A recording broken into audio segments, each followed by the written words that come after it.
como coordinadora también de parentalidad para las listas oficiales del Colegio de Psicólogos de Cataluña y además trabaja en varios proyectos para dar a conocer la teoría del apego en el ámbito judicial. Martina, muchísimas gracias.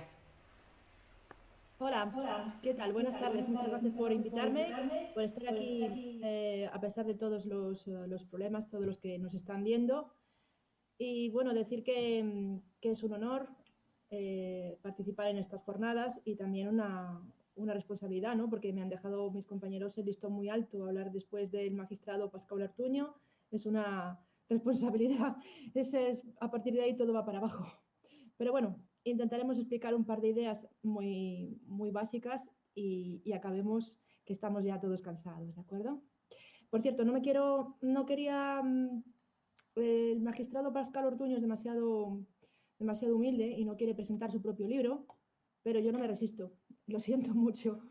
Su último libro, Hijos Ingratos, que habla de un tema que muy pocos autores han tratado, que es las desavenencias entre hijos adultos y sus padres, muchas veces consecuencia de estos divorcios mal llevados. Y la verdad es que es un libro muy ameno, muy grato de leer, muy interesante para los profesionales y también para el público general.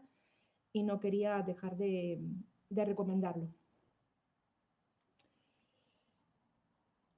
Bueno, pues comienzo con este cuadro maravilloso del Museo del Prado, que es precisamente eso, el juicio de Salomón, un cuadro de Luca Giordano de 1694. Me lo he apuntado aquí para que no se me olvide. No sé si recuerdan ustedes esta famosa leyenda o esta historia bíblica en la cual dos mujeres fueron a pleitearse y el juez era el sabio Salomón. Las dos vivían muy cerca una de otra, eran vecinas y habían tenido los niños al mismo tiempo, prácticamente eran dos bebés, y uno de ellos se había muerto. Y ahora ambas mujeres discutían por el bebé que estaba vivo. Las dos decían que eran su madre. Y entonces Salomón en su sabiduría dijo, pues partimos el niño en dos y le daremos la mitad a cada una. E inmediatamente una de las madres saltó y dijo, no, no, no, no, no, no, que se lo den a la otra, que se lo den a la otra. Y Salomón descubrió así quién era la verdadera madre. Este cuadro representa justo esa escena y viene al caso porque voy a hablar de niños muy pequeños, de bebés.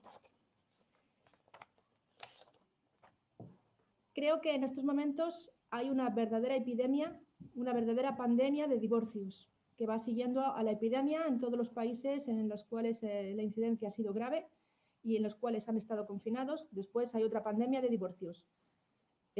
No es un chiste, es la pura realidad. Personas que han tenido que convivir en un momento muy tenso de sus vidas, con una tensión social, si ya tenían problemas familiares, estos se han agudizado. Y me estoy encontrando bastantes casos de niños nacidos hace muy recientemente. También la pandemia pues provoca que la gente se aburra, ¿no? En fin, esto es un chiste. Y después, por las tensiones, se han separado. Y se han separado con bebés. Bebés de 1 año, 2 años.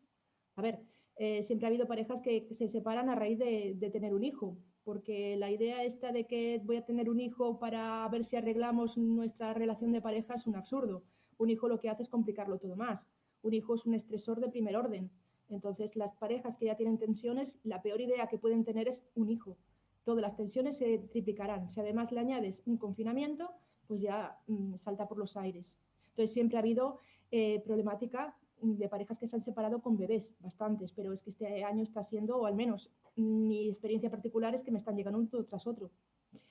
Y bueno, pues estos casos de parejas que se separan con niños tan pequeños, en mi experiencia, es mi percepción, ojo, son de alta conflictividad, porque hay que tener una razón muy poderosa para separarse cuando hay un bebé por medio.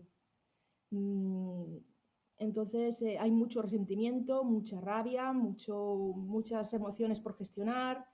Las madres además vienen de un proceso, bueno, las madres y los padres, de un proceso vital que ya de por sí es de los más difíciles que hay que afrontar en la vida, y a esto se le suma un divorcio. Y entonces, pues todos los problemas que haya de violencia, de desprecio, de malmeter, se han triplicado y se ven casos graves que antes había, pero que ahora hay muchos más.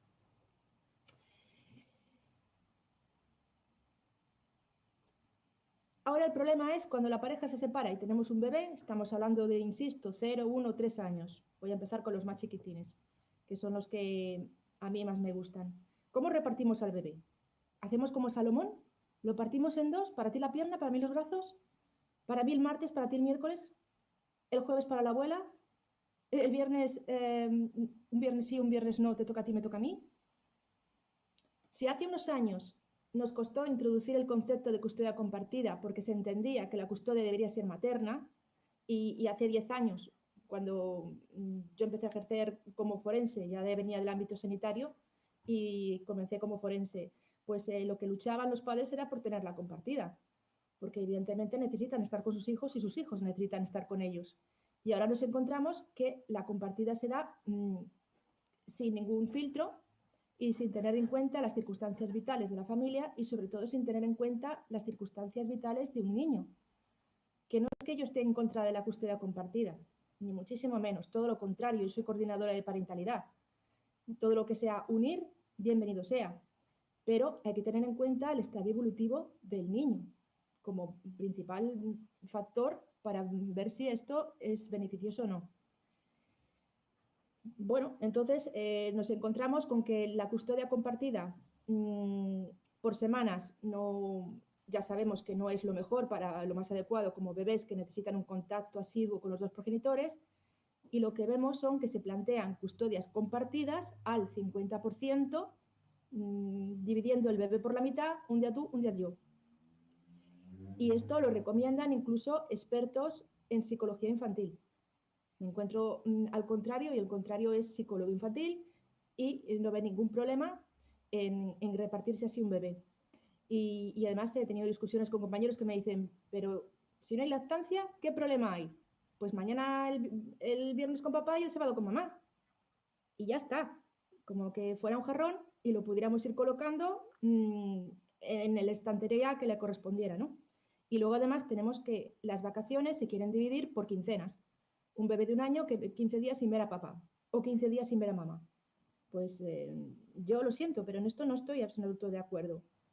Porque entender custodia compartida como un reparto equitativo del tiempo, de acuerdo, pero equitativo no quiere decir igualitario, no quiere decir exactamente el 50%. Que si tú te retrasaste ayer 5 minutos, pues hoy me lo voy a llevar yo 5 minutos antes, porque así estamos exactamente iguales. Y si ayer tenía guardería y se quedó un rato más porque no llegaba, si a mí me lo quitaste, pues hoy me toca un rato más a mí. Eso es una forma adultizada de entender el tiempo. Es una manera de discutir los adultos, de satisfacer sus necesidades, pero no de ponerse en la piel de lo que es las necesidades infantiles.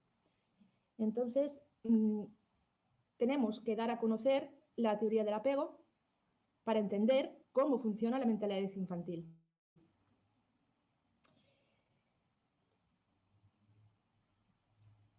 Claro, hay dos necesidades del bebé que hay que equilibrar. Una, equilibrar, promover su desarrollo físico y psicológico. Esto es de perogrullo, evidente. Con esta premisa estaremos de acuerdo todos. Y luego hay que promover un apego con ambos progenitores. Hasta aquí ningún problema. Estas son frases que quedan muy bien en cualquier diapositiva, quedas bien con todo el mundo y no discutes con nadie. Ahora bien, ¿qué significan estas dos frases cuando las analizamos en profundidad?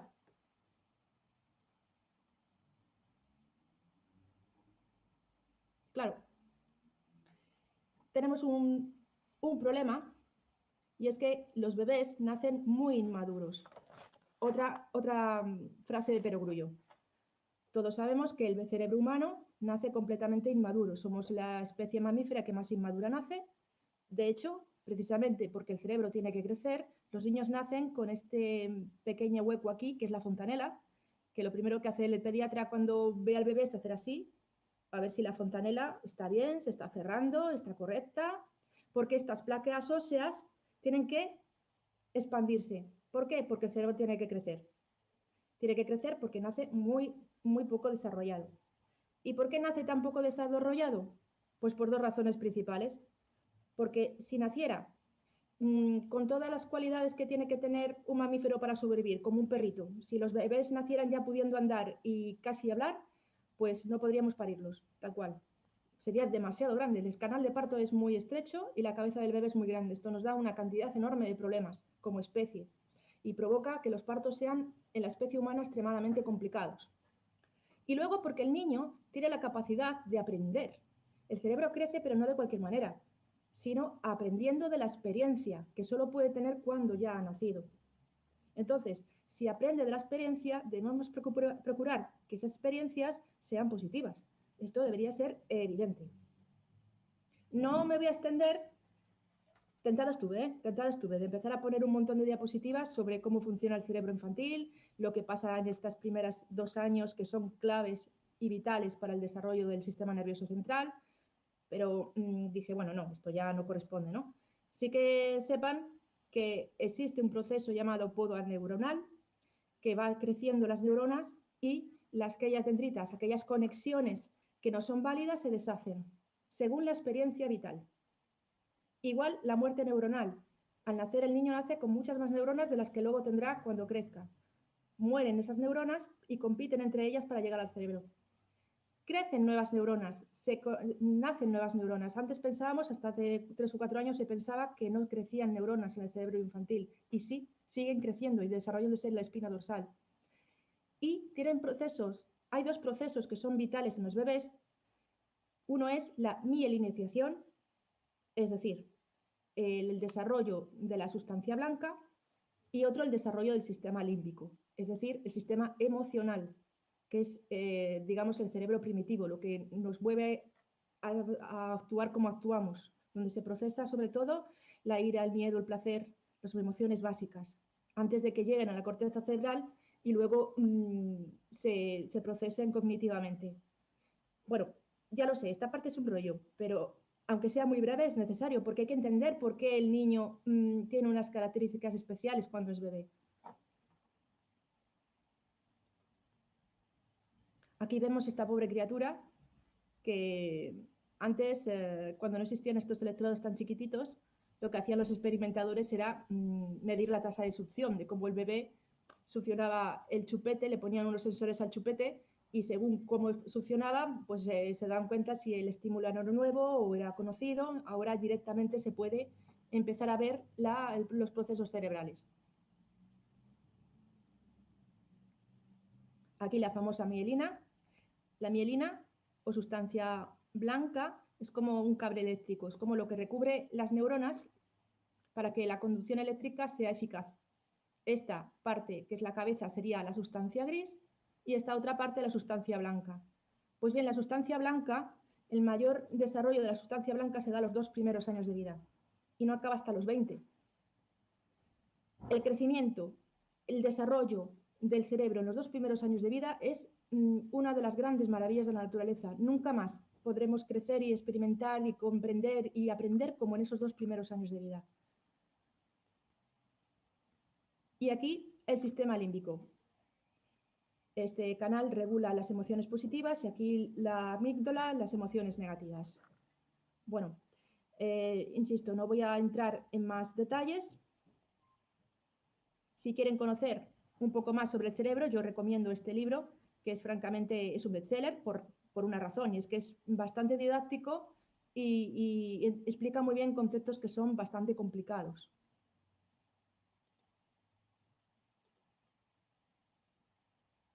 Vale, ¿y a qué viene todo este rollo? Pues este rollo tiene su razón de ser, porque es la razón científica por la cual los niños necesitan un entorno estable y predecible. Estable y predecible.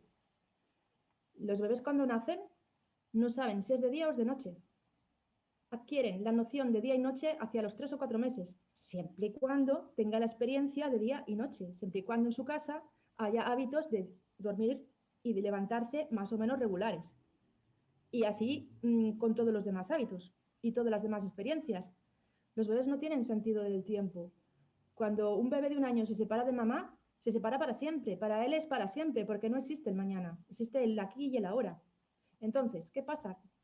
Que los cambios continuos de cuidador y de entorno desestabilizan al bebé. Y, y si estoy diciendo que los cambios continuos desestabilizan el bebé, eso quiere decir que un día con mamá y un día con papá no puede ser la mejor manera de repartirse el tiempo. Porque además, a los cambios que haces con mamá y con papá, pues hay que añadirles la guardería, las abuelas respectivas, las parejas de las nuevas parejas de los padres, posibles hermanos y tías, con lo cual va el bebé de mano en mano como la falsa moneda. Y esto no es bueno para su desarrollo. Y no lo es por todo lo que he explicado antes, porque para que se conecten las neuronas necesitamos que sea predecible lo que vaya a pasar después para que el bebé aprenda la secuencia temporal del tiempo y del espacio.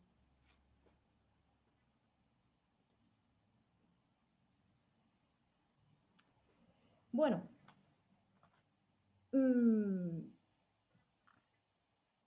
aquí viene el problema. Esta es la parte, digamos, más polémica, la más desconocida y la que a mí siempre me toca pelear y me toca explicarles a la mayoría de mis compañeros. Yo considero increíble que personas que son psicólogos especialistas en infantil, que van a hablar sobre niños, no sepan lo que es el apego o no lo tengan en cuenta. Creo que es un concepto que aún está muy desconocido y sin embargo es absolutamente vital para la especie humana. O sea, es más tan importante como la gravedad. Probablemente es el descubrimiento más grande que hay en ciencias sociales, la importancia del apego. ¿Y qué es el apego? Pues el apego no tiene nada que ver con el concepto de apegarse a una pareja, de tienes que desprenderte de esta persona, de desprenderse de las cosas, de apegarse. No. El apego es un concepto científico. Es un concepto, un constructo científico, un constructo estudiado. Yo he puesto aquí los patitos con toda intención, porque los primeros en hablar de apego fueron Conrad Lorenz, que es un etólogo, es decir, un señor que estudiaba ocas y gansos. Y estudiando ocas y gansos, se dio cuenta de que los patitos seguían lo primero que veían al nacer. Si les ponías una pelota, pues se creían que era una pelota su mamá y la seguían a todos lados. A eso lo llamó impronta. Los humanos, como mamíferos superiores, no tenemos impronta, pero tenemos un concepto parecido llamado apego. ¿Por qué los bebés y los niños pequeños siguen a mamá o a papá y no se van con un desconocido? Porque tienen este vínculo con su cuidador. Es decir, el apego sería la necesidad de los niños de crear un vínculo con un adulto. Y tienen este vínculo aunque el adulto sea muy mal cuidador. Otra cosa es la calidad del apego. Puede ser un apego seguro o un apego inseguro, pero siempre van a tener un vínculo con la persona que más tiempo les cuide. ¿Para qué sirve esta figura de apego? Para aprender y para sentirse seguro. ¿Qué hacen los patitos cuando ven un depredador, cuando viene el zorro a comérseles? Se refugian con mamá pata. ¿Qué hacen los bebés cuando hay un peligro o perciben un peligro? Pues van con mamá. El niño está tranquilamente jugando y la madre sentada. El niño se cae y ¿qué hace? ¿Qué debe hacer? Pues ir a mamá a llorar. Eso es apego. Y un concepto tan fundamental para la especie, para nuestra supervivencia, es que no debería ser nunca cuestionado. O sea, no es una cuestión de que yo crea o que esta nueva moda que ha salido es que es algo absolutamente básico y fundamental.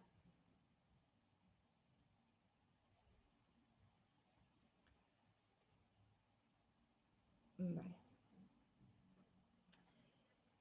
Entonces, el apego se desarrolla sobre todo en el primer año de vida. Es decir, los bebés tienen tendencia, si pueden, a ir con mamá por la lactancia. Si no está mamá disponible, se van a pegar a quien sea, porque es absolutamente, va a ir en predeterminados así. El apego es innato, es biológico y es universal. No se puede no tener apego, excepto en casos gravísimos de negligencia, ¿no? Casos muy, muy, muy, muy raros, por suerte. Entonces, es biológico, universal y innato. Insisto en estos tres conceptos, que son claves para entender de lo que estamos hablando.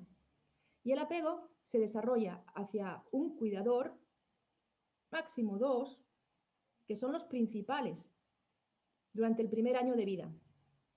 Lo habitual es que sea un cuidador, lo habitual es que sea la madre, pero no porque sea madre, no porque tenga instinto maternal, no porque lo diga la sociedad patriarcal, como me han llegado a decir. No es un concepto social. Es la madre porque si hay lactancia para el bebé quiere comer. Ya está, así de facilito. Y si no está disponible la madre y hay otra persona que es el cuidador que más tiempo pasa con el bebé, pues el bebé creará ese vínculo con esa persona, sea quien sea. Sea quien sea, mientras sea mayor que él, aunque sea un niño más grande. Creará ese vínculo de apego con esa persona y esa persona será el cuidador principal. ¿Se puede tener un vínculo con dos personas, papá y mamá, a igual calidad? Sí, se puede tener un vínculo de igual calidad con mamá y papá y que ambos sean cuidadores primarios. Pero, ojo, porque aquí viene la trampa. Para que sean cuidadores principales, tienen que dedicarle el mismo tiempo. Y eso digo que es una trampa porque rara vez los dos progenitores dedican el mismo tiempo al bebé. Lo más habitual es que sea la madre la cuidadora y el papá sea secundario. Por muchas razones. Porque los papás se sienten perdidos, porque los papás no saben hacerlo, porque no están preparados, porque a los papás no se les deja, no se les siente preparados, no se les ve perdidos, porque el trabajo de la madre vale menos dinero y entonces es la madre la que deja de trabajar para estar con el niño, porque económicamente la familia le es más rentable que sea la madre la que deje de trabajar, puesto que el hombre gana mucho más. Hay 100 razones, muchas de ellas son culturales, no tendría por qué ser así. Ambos padres podrían cuidar perfectamente a los bebés, los hombres podrían ser cuidadores principales sin ningún problema. Pero insisto en que no es lo más frecuente, que los dos hayan tenido el mismo tiempo y el mismo cuidado del bebé desde el nacimiento, no es lo habitual. ¿Qué puede pasar? Sí, claro, incluso hay casos en los cuales la madre ha desaparecido, porque ha tenido una depresión postparto, porque se ha desbordado y se ha ido, literalmente. Yo he encontrado casos con madres que han dejado a sus bebés porque les ha superado la situación. Pues igual que lo hacen los padres, a veces las madres también lo hacen. Y te encuentras con que el padre ha sido el cuidador principal. Pues puede pasar. O incluso puede pasar que ambos trabajen, que ambos sean autónomos y el cuidador principal sea la abuela paterna. O la cuidadora principal sea la de la guardería, lo cual es muy triste, pero muy cierto, que hay niños que su cuidador principal es la guardería, la monitora de la guardería, porque pasan en la guardería 8 horas, 10, 12. No es legal tener un bebé 12 horas en la guardería, pero se hace. Entonces, pues resulta que los padres son secundarios a la guardería. Casos hay montones y hay que examinar cada familia por separado, porque tiene mucha trascendencia. Entonces, te enfrentas a los casos de separación y divorcio, tú llevas un bagaje cultural, pero no tienes que dejarte cegar por tu condicionamiento, ¿no? Sino tienes que ver cómo ha funcionado esta familia. Insisto, lo que no se puede es que el bebé vaya de mano en mano. En el primer año, si el bebé va de mano en mano como que fuera la falsa moneda, lo que va a pasar es que va a tener un problema del vínculo. Y se va a pegar, pues a lo mejor se apega a un osito, porque siempre está con el osito, mientras que los adultos cambian. Y esto es muy perjudicial para el niño, porque el niño no es un osito, es una persona. Y tiene que apegarse a una persona, no a un osito, no a un perro. Entonces, en el primer año, lo ideal, si los padres se separan, sería que ambos se ocuparan del bebé. Yo recomendaría que uno de ellos fuera el principal y el otro secundario. Pero incluso se podría el primer año hacer un reparto equitativo dependiendo de las circunstancias. Habría que estudiar cada caso, ¿no? Teniendo en cuenta unos parámetros muy estrictos, ¿no? Lo que no se puede es, si en el primer año ha habido una cuidadora que ha sido la madre, digo la madre porque es el caso más habitual, no porque no sean posibles otras causísticas, insisto, pues que nos encontramos con que el segundo año pedimos la custodia compartida y la pedimos por semanas o la pedimos por días. Pues no es posible. No es posible porque ese bebé va a sufrir porque justo de los 2 a los 3 años es la máxima influencia del apego. De los 2 a 3 años es cuando el apego es más importante. ¿Por qué? Porque el niño está explorando el entorno. y el entorno es peligroso para un bebé. Entonces, en cuanto ese mecanismo que le ata a un adulto, le hace estar pendiente del adulto, le protege de cualquier peligro. Para eso está instaurado ese mecanismo, porque el niño no se puede valer por sí mismo y en cambio está explorando un mundo que para él es peligroso. Entonces necesita al adulto como base segura. Es decir, que necesita estar con la persona que le haya cuidado más tiempo hasta ese momento. Por eso, no es aconsejable la custodia compartida por semanas o días hasta los 3 años. O al menos esa es mi recomendación. Que habrá quien la discuta, ojo, y habrá compañeros que la discutan, incluso habrá expertos en psicología infantil que la discutan. Pero bueno, yo no me bajo del burro. Claro, tenemos que crear un vínculo seguro con los dos progenitores, evidentemente. Entonces necesitamos espacios de tiempo con ambos progenitores. Es mejor que sean breves y lo más asiduos posible que 15 días de vacaciones. Los bebés no entienden de vacaciones. No te lo puedes llevar 15 días sin ver a mamá o sin ver a papá. Eso es una barbaridad. El bebé va a sufrir mucho y va a quedar resentido el vínculo, que es el vínculo de apegos para toda la vida. Se arrastra toda la vida. Entonces necesitamos que ver a ambos padres todos los días, a ser posible, y prescindir de abuelas y cuidadores profesionales. ¿Qué sería lo ideal? Pues que lo cuiden mamá y papá, se repartan el tiempo lo mejor posible y que haya lo menos cuidadores terceros lo menos posible. Y que si yo no puedo, lo tengas tú. Y aquí viene lo más polémico. Y es la recomendación de no hacer pernoctas con el progenitor no custodio hasta los 2 años. Es decir, por todo lo dicho, es mejor que sea uno el que se encargue y el otro el que lo vaya visitando lo más asiduo posible. Cuanto más tiempo se repartan y más tiempo esté, mejor. Pero las noches son muy importantes que el bebé esté con la persona que la haya cuidado hasta ese momento mayoritariamente, que esté con su figura de apego, que esté con la madre en el 80% de los casos. ¿Por qué? Porque la noche es aterradora. Los niños son nictofóbicos. Los niños tienen fobia a la oscuridad. No estamos programados para vivir de noche. Y entonces por la noche necesitan a la persona con la que tienen el vínculo primario. Porque este vínculo primario no quiere decir que se vaya a mantener así toda la vida, sino que del vínculo primario pasamos a los secundarios. Es un puente. Ahora, si rompes el vínculo primario, no hay puente para bajar a los secundarios. Cuanto más seguro sea el vínculo primario, más fácil es que quiera y tenga una relación afectiva segura y estable con otras personas, con terceras personas.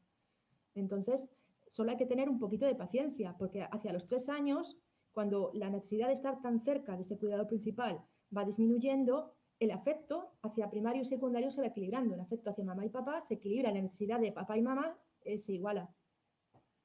Entonces, solamente es tener un poquito de paciencia. Entonces, mi recomendación sería esta.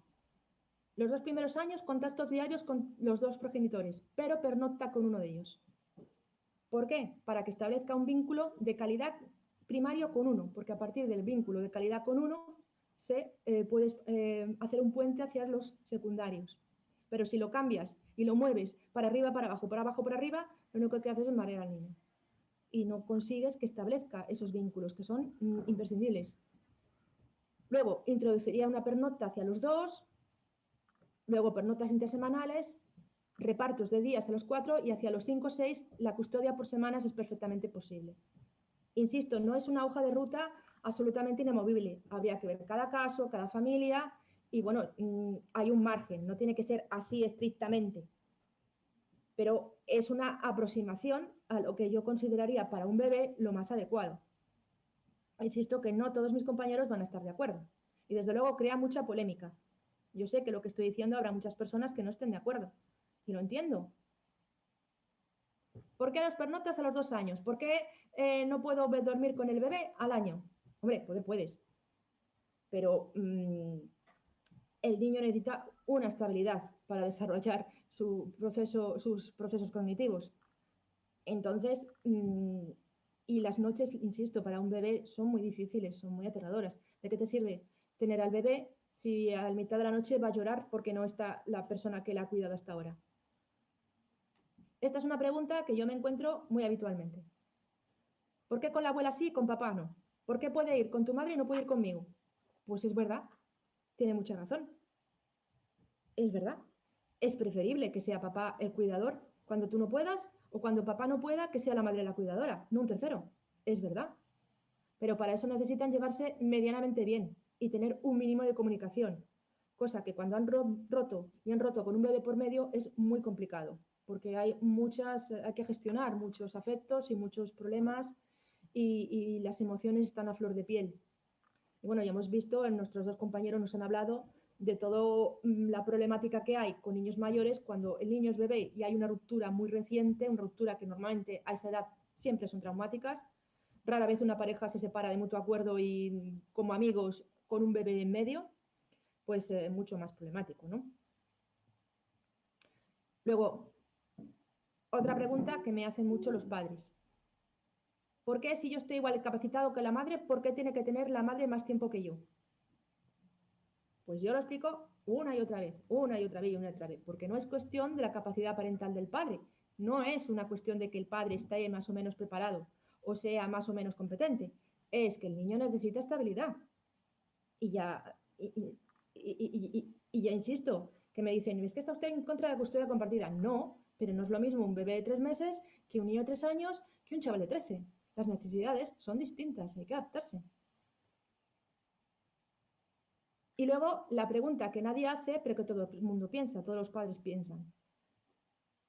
Si el bebé está más tiempo con la madre, ¿no la va a querer más a ella? Ahí tenemos otra vez el juicio de Salomón.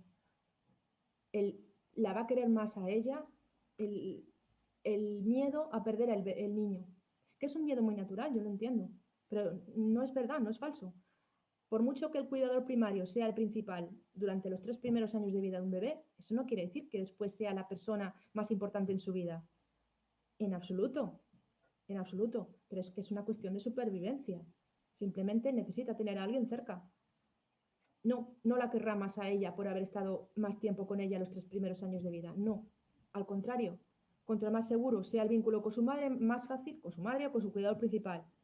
Más fácil es que después, con el resto de la familia, tenga buenas relaciones, porque ha aprendido a querer, ha aprendido a sentirse seguro, ha aprendido que cuando yo necesito algo, hay una persona que atiende mis necesidades. Yo soy importante para alguien y ese aprendizaje es para toda la vida.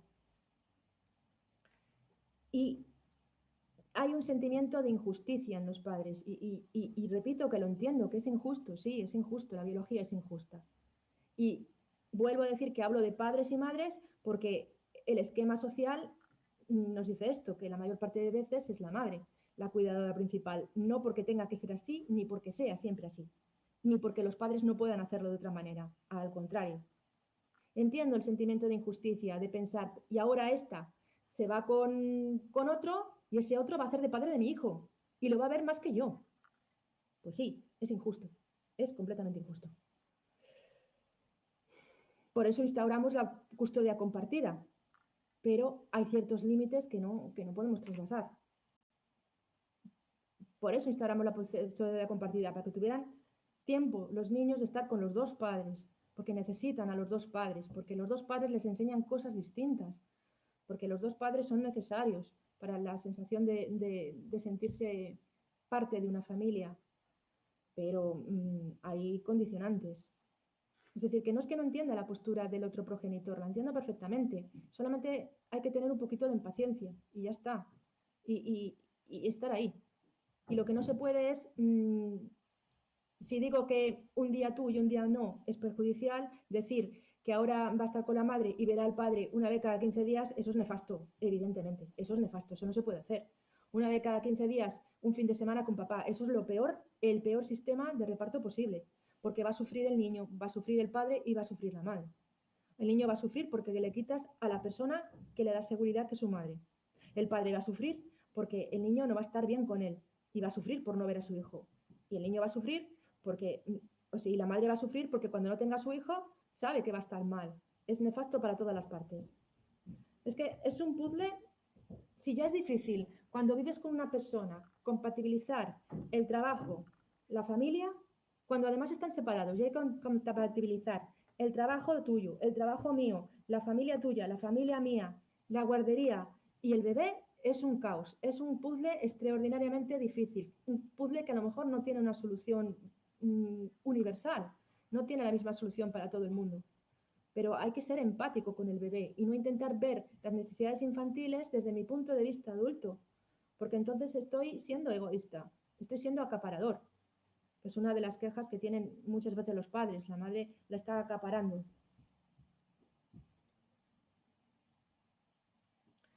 Y luego nos encontramos, o yo me encuentro frecuentemente, también me dedico a ello, a lo mejor mi visión no es del todo objetiva, está sesgada, evidentemente, ¿no? Pero la guerra de la lactancia contra la custodia compartida. Madres que en sus demandas dicen, el niño no puede tener una custodia compartida o no puede ver más al papá porque está lactando. Padres que dicen, la madre está siendo acaparadora y no me lo deja ver porque está lactando y me pone lactancia como excusa y el niño ya come. Yo me acuerdo una vez que antes de entrar a sala, la abogada del padre se empeñó y se empeñó y se empeñó en que su señoría tenía que ver un vídeo en particular, que no se suele hacer nunca.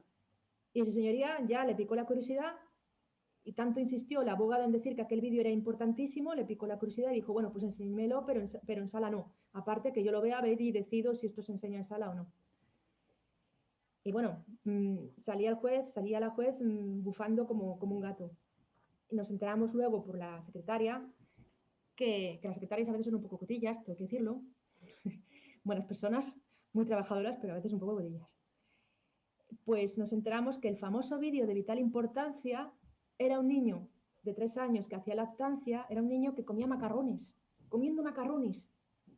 Entonces el padre decía, ¿cómo que no puedo estar con mi hijo semana sí, semana no? Sí, él come macarrones perfectamente, porque está lactando con la madre, pero ¿qué clase de broma es esta? O padres que dicen, no, pues yo le doy el biberón y ya está. Incluso pediatras. Me he encontrado más de una pediatra testificando o haciendo informes en contra de la lactancia materna, diciendo que la lactancia la pueden quitar o que no es importante o que el papa le dé biberón y ya está. Y no pasa nada. Y eso a mí me enciende. La verdad es que es un tema que me cabrea bastante. Porque si hay algo que sabemos de evolución infantil, si hay una técnica de crianza que está probada, si hay una evidencia científica abrumadora a favor de una forma de criar los niños, esa es la lactancia. Lo dice la OMS, lo dice la Asociación Española de Pediatría, lo dice la Asociación Pediátrica Catalana, lo dice la Liga de la Leche. Cualquier entidad con un mínimo prestigio va a avalar la lactancia materna. Y la lactancia materna no es un par de meses, es un par de años. Según la OMS, lo mínimo serían 2 años. Y a partir de ahí, madre e hijo lo que quieran. Una vez me encontré una pediatra que había cortado estos artículos de la OMS, los había cortado y ha dicho, como máximo hasta los 2 años. Y el niño tiene 3. Lo digo 3, insisto en el 3 porque el 3 parece que es el momento clave para cambiar a la custodia por semanas. El niño tiene 3 años y el AUNS dice que a partir de los 2 hay que quitar la leche. No, el AUNS dice mínimo 2 años. Que no lo cumplen los niños de los países desarrollados, no los cumple ni el 10%, bueno, el 10%, ni el 5% cumple esta premisa, ¿no? Pero nos estamos encontrando con que la lactancia prolongada se está estigmatizando como algo que hacen las madres para quitarle tiempo a los padres. Y esto no es verdad, no es verdad, no es verdad, porque la lactancia es un derecho del niño. Es un derecho del niño fundamental. La lactancia potencia el sistema neurológico, potencia el sistema inmunitario. Los niños que han lactado cuanto más tiempo mejor tienen una salud, mejor salud de mayores, menos obesidad, menos problemas cardíacos, menos problemas de diabetes. Incluso las madres que han dado de lactar tienen menos problemas de diabetes y de problemas de osteoporosis cuando ha sido prolongado. Entonces, con un poco de paciencia y un poquito de maña se pueden compatibilizar ambas cosas. Se pueden compatibilizar ambas cosas. Me decía una vez una jueza, pero entonces ¿usted qué entiende? ¿Qué es más importante? ¿Tener tiempo con papá o lactancia? Este es un dilema falso. Esto sí que es el juicio de Salomón. Esto es un dilema falso. Eso es cortar el niño por la mitad. Es fundamental ambas cosas. Yo jamás voy a decir que la lactancia sea más importante que estar con papá. Eso sería una salvajada. ¿Qué va? ¿Qué va? Puestos a elegir, evidentemente mejor estar con papá.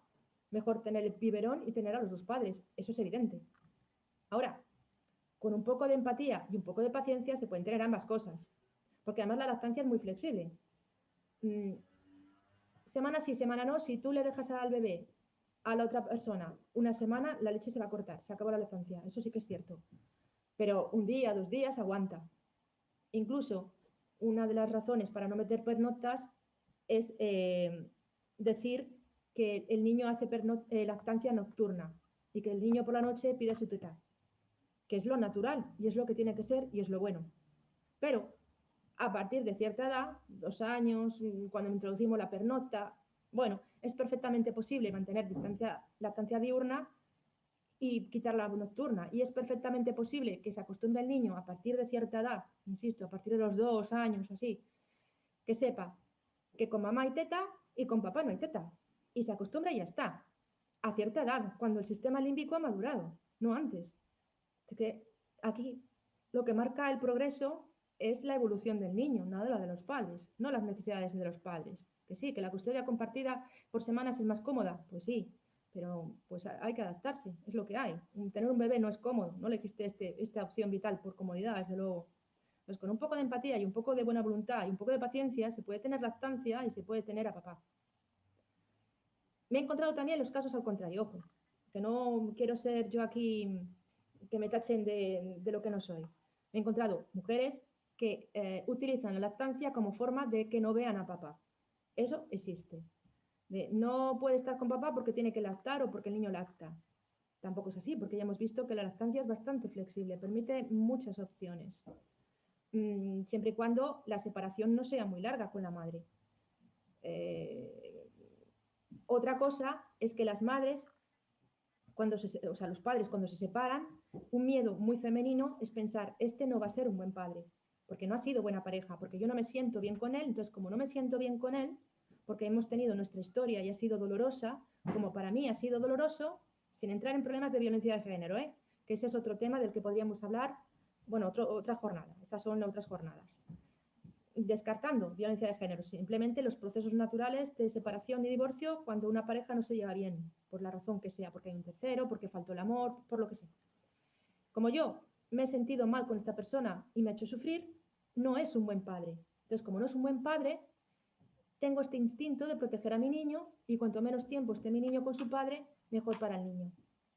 Que también es una forma completamente egoísta de percibir el periodo infantil. Pues no, tampoco es esto. Tampoco podemos utilizar la lactancia como escudo para dejar de ver a papá. Porque, insisto, si hay que elegir entre el biberón y papá, siempre va a ser papá más importante. Ahora, con buena voluntad y buenos alimentos, pues llegamos lejos. Teniendo un poco de empatía por el otro y de entender las necesidades infantiles, se puede respetar la lactancia y tener un tiempo, mucho tiempo con tu hijo. Porque para que el vínculo con papá se desarrolle y llegue a equipararse al de la madre, pues evidentemente el tiempo que pasa el niño con el padre tiene que ir aumentando, aumentando, aumentando, aumentando. Esto es obvio, porque si no, si pasamos de tenerlo 15 días, cada 15 días un fin de semana, a tenerlo semana sí, semana no, esto a los niños les rompe, obviamente. Los cambios tienen que ser siempre muy progresivos, y más cuando estamos con niños tan pequeños. Otra guerra. Colecho contra custodia compartida. No sé si saben ustedes lo que es el colecho. Colecho significa que duermes con el niño en una misma cama o en una cama pegada a la tuya. No es que estén dos camas en la misma habitación o que la cuna esté en la habitación de los padres, sino que la cuna esté pegada a la cama de los padres o el niño duerma directamente en la cama de los padres. El colecho contra, bueno, en realidad sería colecho contra las pernoctas. Colecho contra pernoctas. Muchas madres me dirán que con 2 años los niños no están preparados para tener una pernocta con papá por esto, porque se levantan a dormir, se levantan a tetuquear por la noche, porque duermen con ellos. Y entonces, si no duermen con ellas, el niño va a llorar. Sí, va a ser así, pero se les puede ir acostumbrando poco a poco, aunque este proceso pues va a cambiar y poco a poco va a ir durmiendo con papá. Y es bueno que duerman con papá. Un salto que que se puede dar, una manera de hacer este tránsito más fácil, sería que las siestas las vaya durmiendo con papá, para que se acostumbre a despertar con papá. Que para el padre no es lo mismo la siesta que la pernocta. No es tan cómodo, desde luego. Es más complicado dormir la siesta con el bebé. Pero al bebé le da igual, porque cada vez que se duerme, el bebé es para siempre. O sea, no tiene la percepción de que es la noche y es el día, es dormir y levantarse con papá. Entonces, una manera de ir acostumbrando al niño a que se va a despertar con papá son las siestas. Puedes meter un periodo progresivo hasta que el niño está más cómodo y pues se pueden introducir las pernoctas. Y incluso se puede hacer colecho con un padre sí y con el otro no. Ningún problema, porque los niños se acostumbran a todo. Lo importante es que los niños sepan que están atendidos. Lo importante es que los niños sepan que si tienen una necesidad va a estar un adulto con ellos para cuidarles. Eso es lo fundamental. El resto, ¿cómo lo vayas haciendo? Pues somos una especie muy adaptable. Lo que, insisto, no se puede hacer es tener al niño como un jarrón, aquí, allí, allá. El niño es pelota, todo el día rebotando de un lado para otro. Y podríamos hablar de las actividades extraescolares. O sea, si cuando tienen hasta 3 años hablamos de la guardería, los canguros, las abuelas y los padres y las parejas de los padres, luego a partir de los años añade a todo eso las actividades extraescolares, que yo no las recomiendo para niños menores de 6 años, las actividades extraescolares. Bueno, ese es otro tema. En fin, que hay muchas formas de hacerlo, pero teniendo un poco en cuenta estas dos premisas que hemos dicho antes, que tiene que vincularse a papá y a mamá y que los bebés necesitan estabilidad, que necesitan desarrollar su sistema nervioso, que necesitan que las neuronas crezcan y hagan unas sinapsis adecuadas y que comprendan el mundo que les rodea. Y para comprender el mundo que les rodea, este mundo tiene que ser predecible, si no, se desestabilizan. Y cuando un bebé se desestabiliza, estamos hablando de un bebé ansioso. Estamos hablando de llantos, de rabietas incontrolables, de los famosos cólicos, que muchas veces no tienen nada que ver con los cólicos del estómago, sino que son cólicos neurológicos, son cólicos de ansiedad, simplemente porque el niño está desazonado, que está nervioso. Tenemos niños que no aprenden, que no se sienten seguros y no están explorando el entorno como deberían, por tanto tendrán problemas de aprendizaje, tendrán problemas de TDAH. TDAH, ¿por qué? Porque están ansiosos y esa ansiedad permanece, utiliza las neuronas para hacer unos canales neuronales que son hiperactivos. En fin, que como dice una compañera mía, y es una frase que me parece maravillosa y yo la repito mucho, la infancia es para toda la vida. La primera infancia te marca toda la vida, toda la vida. Y creo que me ajusto exactamente al tiempo con precisión británica y a partir de aquí, pues si quieren ustedes comentar alguna cosa. En todo caso, gracias por su atención.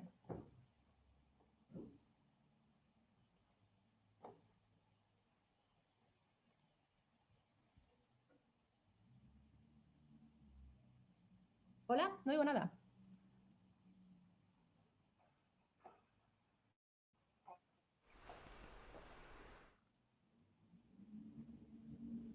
Aquí estamos. Hola. Muchísimas gracias, Martina, por el espacio, por tu tiempo, por todas las aportaciones. Han llegado muchísimas preguntas. Algunas posiblemente ya has ido contestando con todo el contenido que has ido compartiendo, pero sí que no queríamos terminar sin hacerte al menos una de estas preguntas, y es la siguiente. Dice, ¿cuáles crees que han sido los cambios más importantes para dirigir estos procesos judiciales a proteger al bienestar del menor, y qué nos queda por conseguir aparte de lo que ya has comentado? Vale, no sé si he entendido bien la pregunta. ¿Por qué hemos cambiado de que la madre sea la custodia total a la compartida o de la compartida a compartida con bebés? ¿Quieres decir esta evolución? Creo que hace referencia a también los procesos judiciales de los que hablábamos al inicio, incluso seguramente los que se compartieron con Pascual, en enfocarlo hacia el bienestar del menor o la menor, y en lo que estabas comentando al final de la parte de las custodias, ¿qué nos queda aún por conseguir?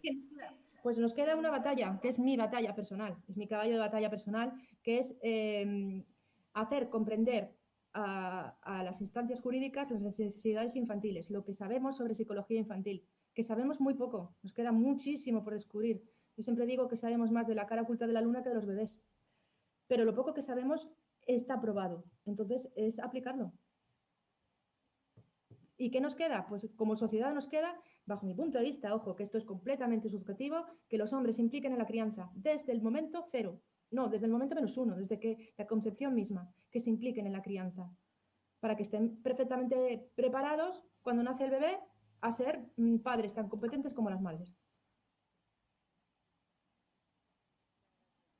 Creo que no puedo ser más directa, vaya.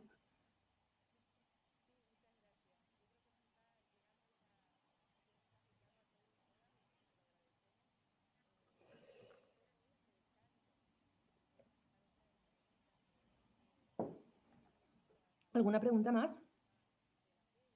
Y dice qué consecuencias puede tener para un niño o una niña que si no se apega sanamente a uno de los adultos.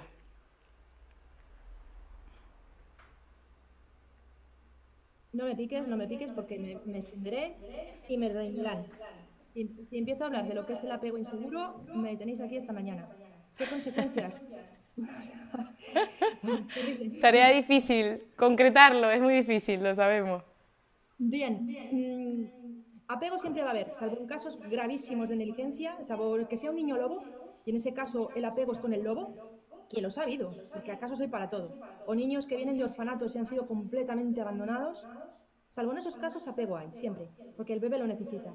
Ahora, si el vínculo con el cuidador principal no es un vínculo positivo, no es un apego seguro, las consecuencias para el niño son terribles. Por ejemplo, si hay una correlación que está por demostrar, pero que para mí es evidente, hay una correlación entre un cuidador muy frío, que no demuestra emociones, que no permita que el bebé muestre emociones, que es muy que cubre las necesidades infantiles solamente las físicas, pero que no da cariño, con la psicopatía. Porque precisamente el bebé no ha tenido oportunidad de desarrollar la empatía.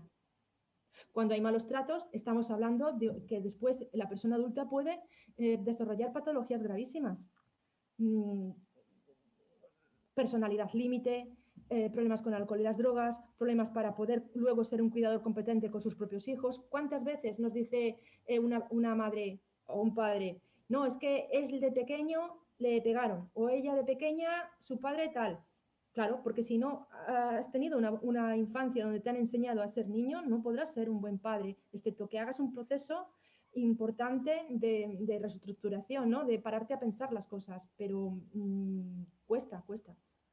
Entonces hay una conexión directa entre un apego inseguro y una patología psiquiátrica grave. Pues muchísimas gracias. Misión cumplida, te hemos puesto varios retos entre la tecnología y las respuestas directas y cortas. Muchísimas gracias de nuevo, Martina, por todo. Ha sido un honor de contar también contigo y con todos los ponentes de hoy y con toda la participación de cada uno y cada una. Así que vamos a continuar, vamos a ir encaminándonos ya hacia el cierre y la clausura de este evento. Y no me cansaré de reiterar el agradecimiento y en este caso por esta última ponencia de Martina. Muchísimas gracias. Ya sabéis que siempre es un placer, yo aquí está la loca del apego ya para lo que necesitéis. Sigo cabalgando este caballo con vosotras y con vuestro apoyo y bueno, poder estar aquí hoy ha sido un honor y ya os digo, me lo habéis dejado muy difícil porque hablar después de Daura y del magistrado Pascual Ortuño pues es un reto. Muchas gracias y nos contagias esa locura del apego, yo creo que eso es lo más importante. Esperemos que sí. Bueno, muchas gracias.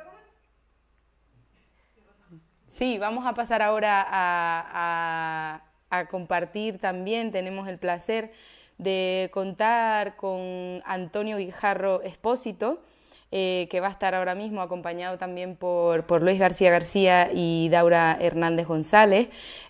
Antes quisiéramos presentar, aunque fuera brevemente, también a Antonio.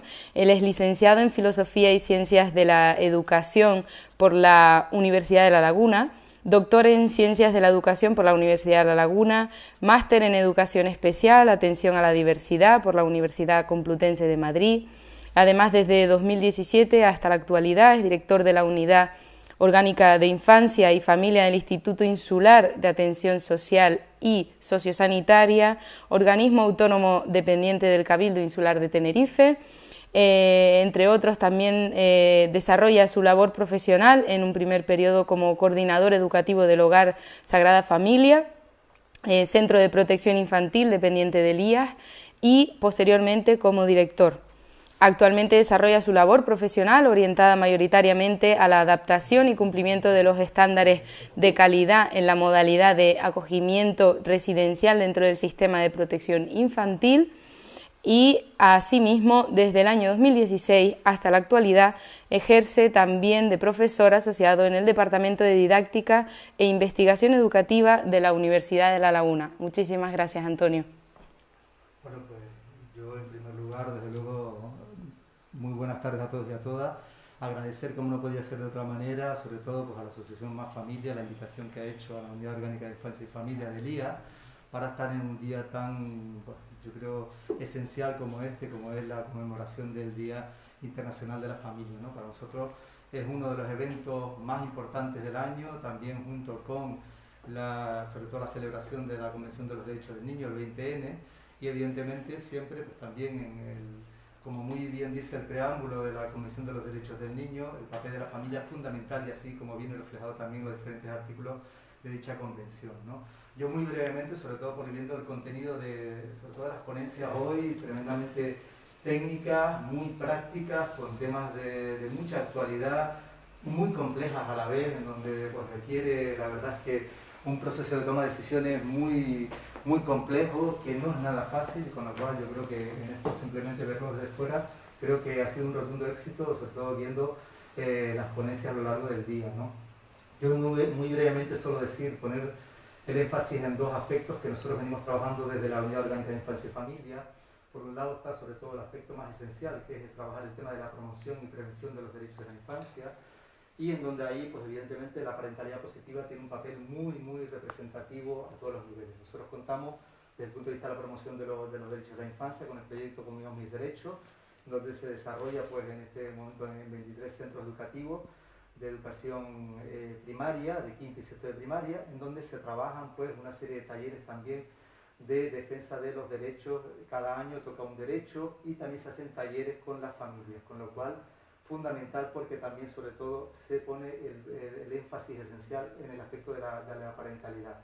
Además también después tenemos de los recursos también no solamente de promoción de los derechos, como también pueden ser el tema de las bibliotecas, también tenemos los servicios de día donde están mucho más centrados en lo que son los niños y niñas que están declarados en situación de riesgo por los ayuntamientos, en donde también se ofrece esa visión de prevención y también se trabaja la parentalidad positiva, sobre todo porque el colocar el énfasis en todo lo que tiene que ver con la prevención permite que cada vez haya menos niños que acaben dentro del sistema de protección infantil, lo que es la modalidad de acogimiento residencial en cualquiera de las otras alternativas, ¿no? Pero bueno, es verdaderamente complejo y esto empieza desde la base, ¿no? Yo creo que en todos los ámbitos, desde la promoción y la prevención. Y después el otro gran programa que nosotros tenemos dentro de la unidad de infancia, que es el programa de acogimiento residencial, bueno, que es cuando los niños y niñas y adolescentes ingresan en el sistema de protección infantil. Y a partir de ahí también, bueno, pues es un trabajo tremendamente complejo, difícil. Cada año pues sabemos de las propias dinámicas y la estructura familiar y sobre todo la interacción entre los miembros de la familia es muy compleja. Muchos de los perfiles que nosotros tenemos ya, o los estudios que hemos hecho, los perfiles que nos ingresan al sistema de protección infantil, mayoritariamente son pues adolescentes, evidentemente, y también, bueno, pues las situaciones a veces hay muchas carencias. Un dato indicativo que también me gusta resaltar es que precisamente en los últimos estudios que hemos hecho hay una enorme presencia de patología en los padres, con lo cual tanto en el padre como en la madre, con lo cual hace que pues, las situaciones de dinámica familiar sean tremendamente complejas, además de evidentemente pues, también de que afecta a los estilos educativos y que lo que implica también que pues, al final se generen situaciones muy disruptivas dentro del contexto familiar, ¿no? Con lo cual, bueno, pues yo creo que también es una labor que continuamente nosotros nos toca, es un reto que tenemos ahí. Y un aspecto que solamente ya por último, no me extiendo más, Quería también, yo creo que ofrecer, bueno, desde aquí agradecer también a cómo ha dado la respuesta al sistema de acogimiento residencial en la isla de Tenerife, todos los centros y hogares de protección a partir de la pandemia del COVID-19, ¿no? Yo creo que fue un cambio de paradigma a todos los niveles y eso también fue un reto muy importante también para todos los centros de protección, sobre todo en los momentos iniciales, ¿no? Y en donde evidentemente también el dar respuesta a esas familias y pues bueno, sobre todo el tema de los contactos familiares, cómo iban a ser y demás, ¿no? Entonces yo creo que ahí también en ese sentido, bueno, pues yo creo que se ha respondido y en donde las tecnologías de la información de la comunicación, como hoy mismo también, pues supusieron desde luego un avance muy significativo, permitiéndonos, pues bueno, a través, por supuesto, de Elías, el Cabildo de Tenerife, hizo una inversión muy significativa para dotar a todos los centros de protección, pues portátiles, tablets, impresoras, etcétera, pues con una triple finalidad. Sobre todo era, por un lado, ofrecer que ese seguimiento escolar, como todos sabemos, con muchas de las carencias que tienen nuestros niños y niñas del sistema de protección y adolescentes, pues que pudieran continuar dentro de su curso académico. En segundo lugar, también que pudieran seguir también las intervenciones educativas y psicoterapéuticas con nuestros chicos y chicas también, a todos los niveles, y sobre todo, el que pudiera mantener un contacto con sus familias de manera permanente, teniendo en cuenta lo que significaba también la separación. Y desde luego me ha gustado mucho también los lazos con lo que se comentaba anteriormente, la última ponente. Yo creo que ha resaltado lo que decía ella, que podía estar un día hablando prácticamente de lo del tema del apego. Sabemos que bueno, una de las consecuencias que tiene evidentemente el sistema de protección infantil y los niños que vienen pues, derivados de las situaciones de maltrato, las consecuencias tan graves que tiene en la personalidad del niño, de la niña y del adolescente a medio largo plazo, ¿de acuerdo? Sobre todo cuando hay, sobre todo el tema del apego inseguro. Y por mi parte, bueno, yo solamente, perdón por la extensión, pero bueno, aprovecho así del tema de estar a vuestra disposición también y para compartir este ratito con ustedes. Yo me gustaría hacerte una pregunta, Antonio. ¿Paso el micro? Sí, perdón. Sí. Cogemos el micro, sí. No tiene. Buenas tardes. O sea, quería aprovechar que está Antonio para hacerle una pregunta porque tengo mucho interés porque Elías hace unos años elaboró un protocolo, ¿no?, de evaluación con marcos de referencia, con teorías psicológicas que explicaban todo el tema de tal. Me gustaría saber en qué situación está, porque yo lo uso de referencia. Yo lo uso de referencia en clase, como trabajo, y a mí me parece un documento de partida. No sé qué ha evolucionado ahí, porque cómo ha ido cambiando o se han ido reestructurando o han evaluado todos esos procesos, porque tenía un montón de protocolos muy interesantes, el papel de la familia, el papel colaborativo de los profesionales, tenía un montón de cosas muy interesantes. Si puedes comentar alguna cosita, me gustaría verte. Perfecto, la verdad es que sí. Mira, comentar que desde luego la Guía de Atención Municipal para la Protección Infantil pues ya tiene 5 años a partir de su presentación y es verdad que sigue siendo hoy en día pues, un punto de referencia para nosotros, ¿no? Es verdad que esta guía fue elaborada con el trabajo pues, de muchísimas, pues, sobre todo entidades colaboradoras que han venido trabajando de manera histórica siempre en el sistema de protección infantil, también con la Dirección General de Protección a la Infancia y la Familia, y también pues, con el tema de la universidad. Y es verdad que lo que estamos haciendo ahora es una revisión, sobre todo para mejorar y seguir implementando.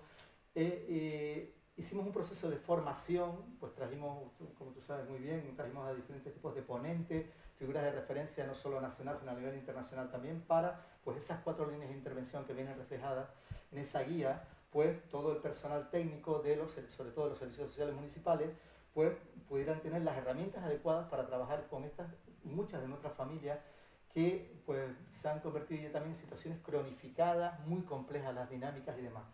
Estamos también en este proceso, como tú muy bien dices, de evaluación, sobre todo para mejorar y seguir implementando pues, esas líneas de trabajo, ¿no? Es verdad que esto requiere un esfuerzo constante. El tema de la pandemia del COVID-19 ha supuesto un parón a todos los niveles, ¿no? Pues, evidentemente nosotros también pues tuvimos que reformular todas nuestras actuaciones. Pero desde luego sigue siendo un punto de referencia para nosotros fundamental y lo seguirá siendo pues, para los próximos años también, ¿no? Todo requiere un proceso de evaluación. Ustedes son los primeros que siempre, pues yo creo que a la hora de plantear nuevos retos, también tenemos que partir de una evaluación de lo que ya venimos haciendo para ver si tenemos que modificar, sobre todo mejorar, ¿no? Porque nosotros siempre partimos de los procesos de mejora. Entonces continuaremos con esa línea de trabajo, que es muy compleja también, hay que decirlo, ¿eh? Porque, por ejemplo, simplemente la realidad de nosotros en nuestra isla de Tenerife, somos 31 municipios, 31 servicios sociales municipales, con lo cual, bueno, también intentar que todas esas pautas al final, todo el personal esté concienciado y tenga las capacidades, habilidades para desarrollar todas esas competencias técnicas y profesionales, no es nada fácil, ¿no? Entonces, pero bueno, desde luego continuaremos en esa línea. Es un excelente trabajo, creo que se ha venido desarrollando y lo seguiremos potenciando en ese sentido. A mí no sé si puedo también hacer una pregunta. Me gustaría preguntarte, Antonio, dentro de lo que es el acogimiento residencial, que sabemos que bueno, que no es, digamos, la primera medida que tenemos que intentar cuando vemos que hay un menor que está en riesgo, pero es una medida pues totalmente necesaria, y gracias a que existe, pues muchos menores pues crecen en un ambiente fuera de peligro, en un entorno pues seguro, ¿no?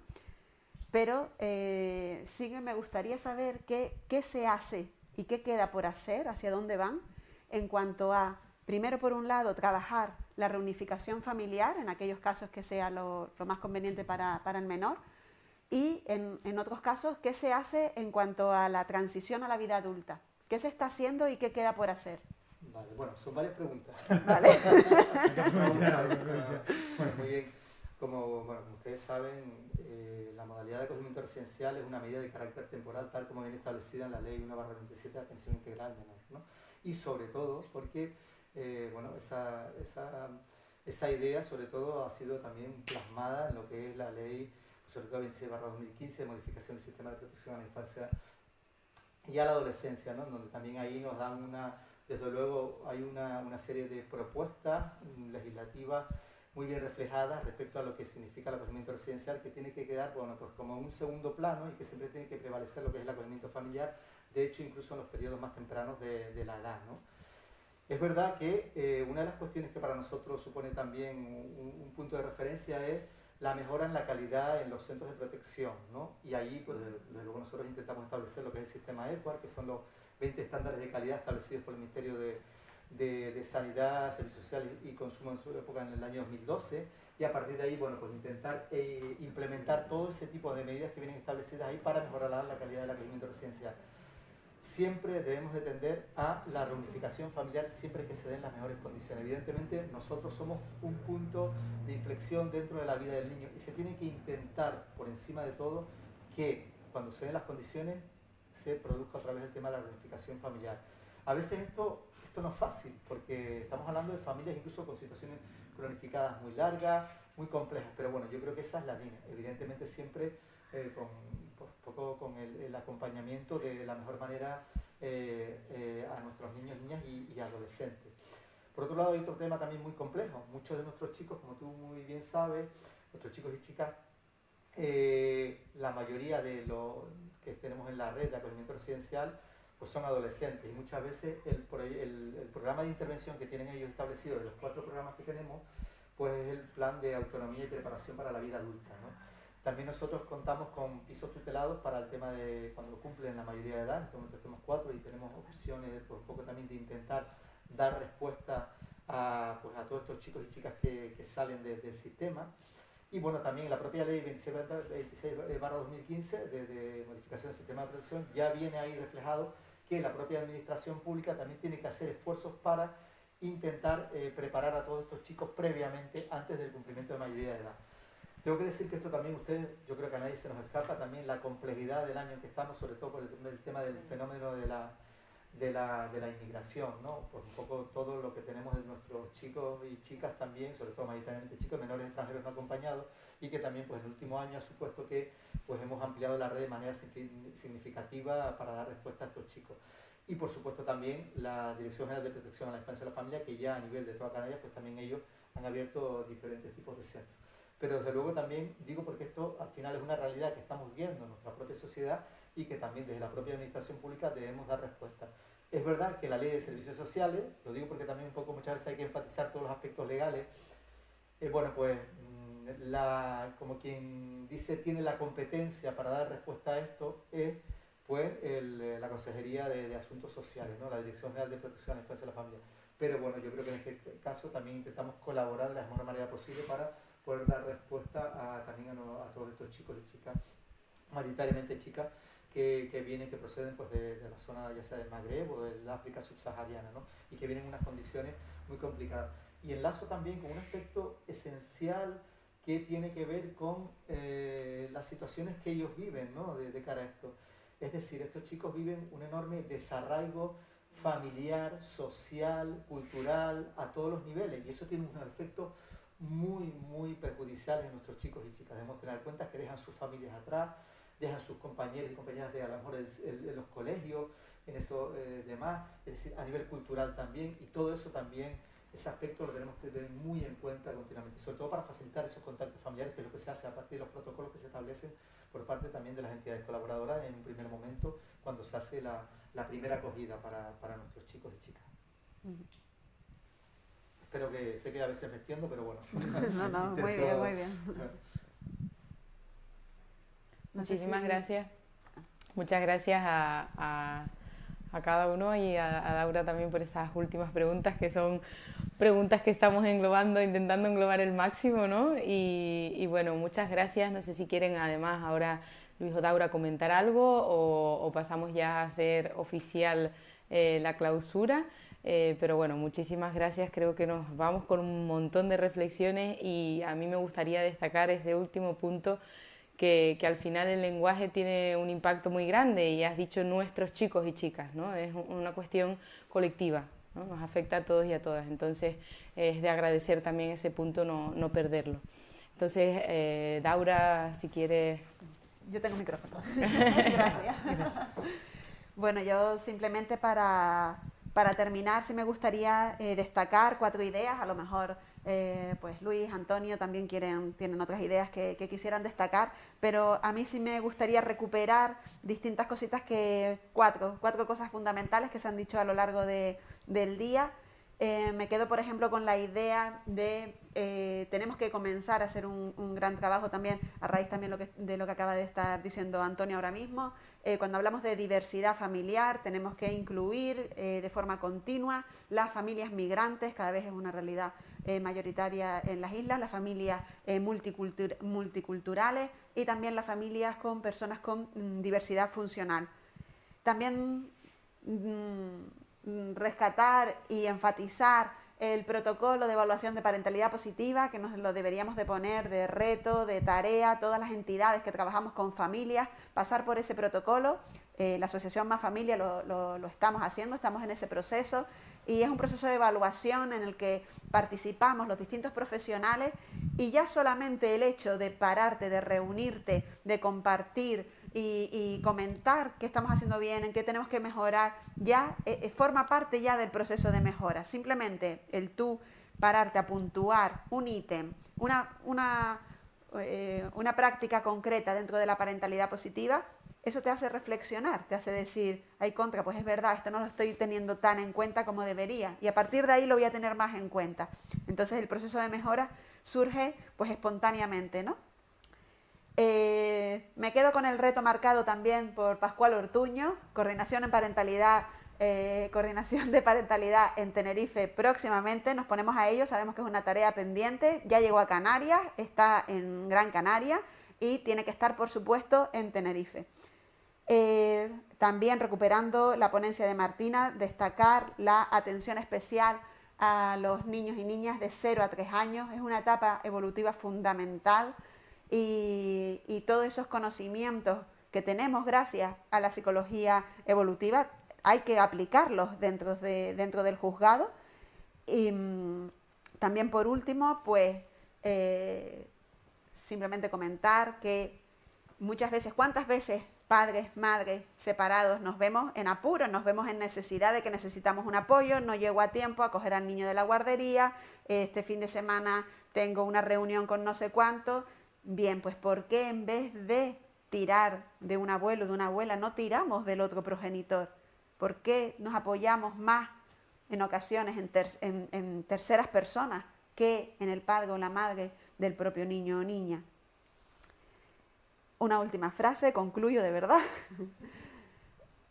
como cierre de esta jornada tan especial para nosotros, desde Más Familia ha sido un reto, ha sido un día muy, muy, muy especial, un día de celebración, como comencé diciendo esta mañana en la apertura de la jornada, un agradecimiento infinito a los ponentes de una calidad máxima, además personas que realmente pues les tengo un cariño pues muy, muy, muy especial.